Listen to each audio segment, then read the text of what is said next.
नमस्कार, भारत एक्सप्रेस देख रहे हैं आप। आपके साथ मैं हूं उज्जवल मिश्रा। लोकसभा चुनाव का वक्त जैसे जैसे आगे बढ़ता जा रहा है, पहले चरण के चुनाव हो गए हैं, अब बाकी के चरणों के लिए जैसे जैसे आगे वक्त बढ़ रहा है वैसे ही वैसे नेताओं की बयानबाजियां भी और सियासत में सरगर्मियां भी बढ़ती जा रही है। आज सबसे ज्यादा चर्चा हो रही है सैम पित्रोदा के बयान की। सैम पित्रोदा ने ऐसा क्या कहा जिसकी वजह से कांग्रेस पार्टी को भी पल्ला झाड़ना पड़ गया, और उसके बाद पीएम मोदी, गृह मंत्री अमित शाह सभी ने उनके बयान को निशाने पर ले लिया। वो सब हम आपको बताएंगे, और आखिर ये सैम पित्रोदा है कौन, ये भी आज हम आपको अपने इस वीडियो में बताएंगे।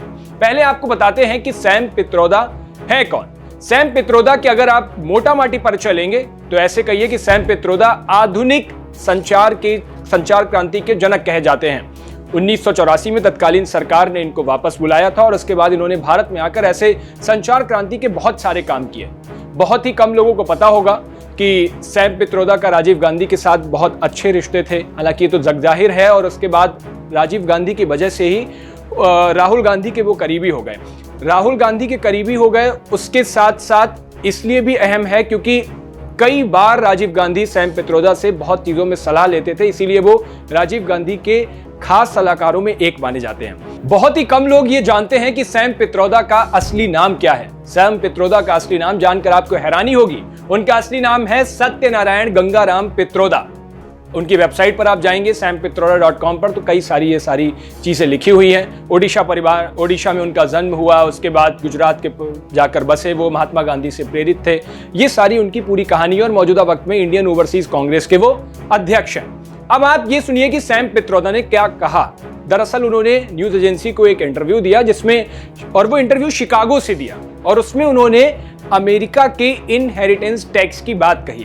दरअसल उन्होंने कहा कि अमेरिका में एक इनहेरिटेंस टैक्स है जिसको विरासत कर भी कहा जाता है। तो इनहेरिटेंस टैक्स में क्या होता है कि जितनी संपत्ति आपने अपने पूरे जीवन काल में अर्जित की, उसके बाद आपके मरने के बाद 45% वो आपके बच्चों को दी जाएगी, यानी आपकी आगे की जनरेशन को दी जाएगी, और 55% वो संपत्ति सरकार ले लेती है। ये सैम पित्रोदा ने इंटरव्यू में कहा है। सैम पित्रोदा ने कहा कि अमेरिका में विरासत टैक्स लगता है। अगर किसी शख्स के पास $10 करोड़ की संपत्ति है तो उसके मरने के बाद 45% संपत्ति उसके बच्चों को ट्रांसफर हो जाती है, जबकि 55% संपत्ति सरकार के पास चली जाती है। उन्होंने आगे कहा कि यह बहुत ही रोचक कानून है। इसके तहत प्रावधान है कि आप अपने जीवन में खूब संपत्ति बनाई, और आपके जाने के बाद आपको अपनी संपत्ति जनता के लिए छोड़नी चाहिए।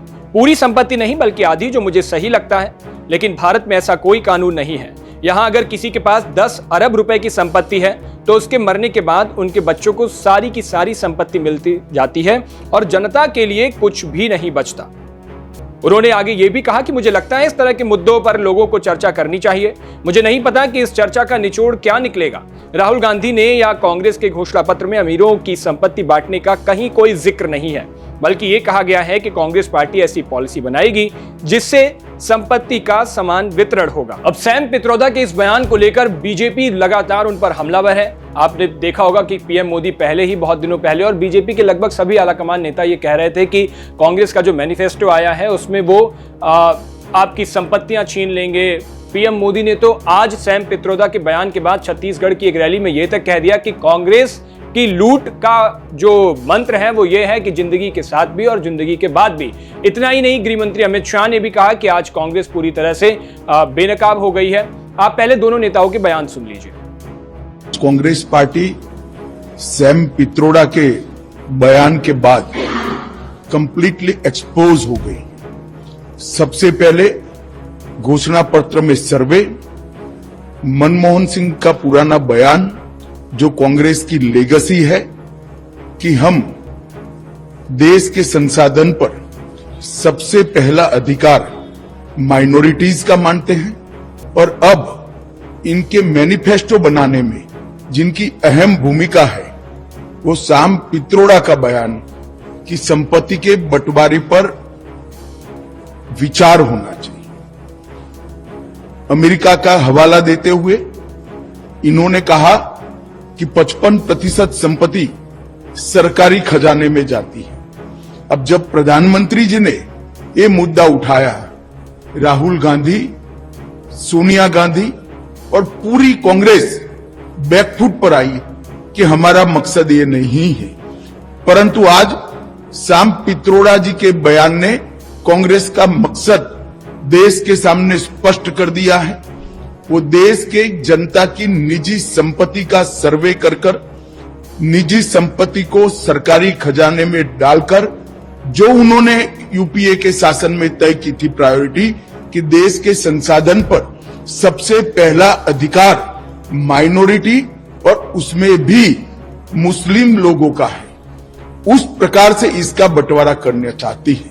तो उससे भी एक कदम आगे चले गए हैं। अब कांग्रेस का कहना है कि वो इनहेरिटेंस टैक्स लगाएगी, माता पिता से मिलने वाली विरासत पर भी टैक्स लगाएगी। आप जो अपनी मेहनत से संपत्ति जुटाते हैं वो आपके बच्चों को नहीं मिलेगी, बल्कि कांग्रेस सरकार का पंजा उसे भी आपसे छीन लेगा। यानी कांग्रेस का मंत्र है कांग्रेस की लूट, कांग्रेस का मंत्र है कांग्रेस की लूट, जिंदगी के साथ भी और जिंदगी के बाद भी।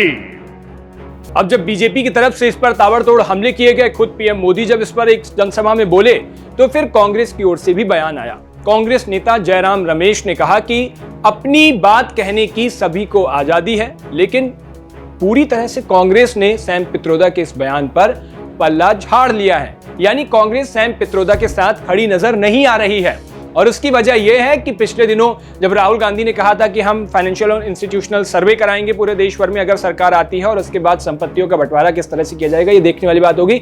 लेकिन कांग्रेस पार्टी ने आज सैम पित्रोदा के इस बयान से पूरी तरह से किनारा किया है। कांग्रेस नेता जयराम रमेश ने क्या कहा वो भी सुनिए। सैम पित्रोदा जाने माने व्यक्ति हैं और लाखों लोग दुनिया भर में उनको अपना गुरु, मित्र, मार्गदर्शक मानते हैं। मैं भी उनको कई साल से उनके साथ में काम कर चुका हूँ। वो भारतीय राष्ट्रीय ओवरसीज नेशनल कांग्रेस के अध्यक्ष भी हैं। कई मुद्दों पर वो अपना विचार खुलकर रखते हैं।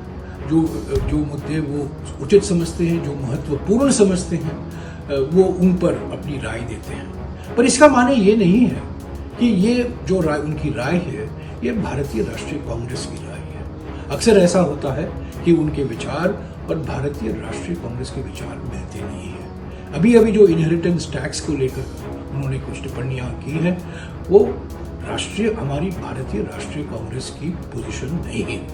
मैं साफ कर देना चाहता हूं, ये सनसनीखेज रूप दिया जा रहा है प्रधानमंत्री और उनके सलाहकारों के द्वारा, क्योंकि ध्यान हटाने के लिए प्रधानमंत्री चिंतित हैं, भौखलाए हुए हैं। वो हमारे न्याय पत्र को एक सांप्रदायिक रंग देते आ रहे हैं और ऐसे टिप्पणियों को लेकर बेमतलब के इल्जाम लगा रहे हैं कांग्रेस पर। ये एक जानबूझकर उनकी रणनीति है, क्योंकि उनका हारना तय हो गया है। वो जानते हैं उनको बहुमत मिलने वाली नहीं है। पहले चरण में उनका प्रदर्शन दक्षिण में साफ और उत्तर में हाफ हो गया है, और यही अगले चरणों में भी दोहराया जाएगा।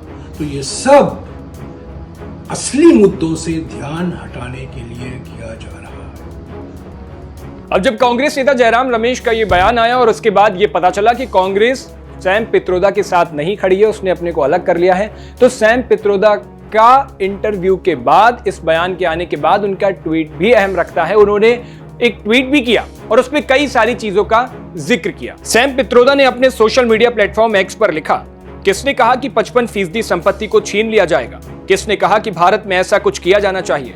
बीजेपी और मीडिया क्यों घबराए हुए हैं? मैंने केवल एक उदाहरण के तौर पर अमेरिकी विरासत टैक्स का उल्लेख किया था। क्या मैं तथ्यों का उल्लेख नहीं कर सकता? मैंने कहा कि ये ऐसे मुद्दे हैं जिन पर लोगों को चर्चा और बहस करनी होगी। इसका कांग्रेस सहित किसी भी पार्टी की नीति से कोई भी लेना देना नहीं है। कुल मिलाकर अब सियासत में पक्ष विपक्ष दोनों के लिए ये बयान अहम हो गया है और उस पर लेकर चर्चा लगातार जारी है। बीजेपी लगातार हमलावर है, कांग्रेस लगातार अपने बचाव के लिए सैम पित्रोदा के इस बयान से किनारा कर रही है। लेकिन ये देखने वाली बात होगी कि सैम पित्रोदा के इस बयान ने जिस तरीके से कांग्रेस को मुश्किल में डाला है, क्या इसका असर चुनावों पर पड़ेगा? क्या इसका असर वोटिंग पर पड़ेगा? क्या इसका असर नतीजों पर पड़ेगा?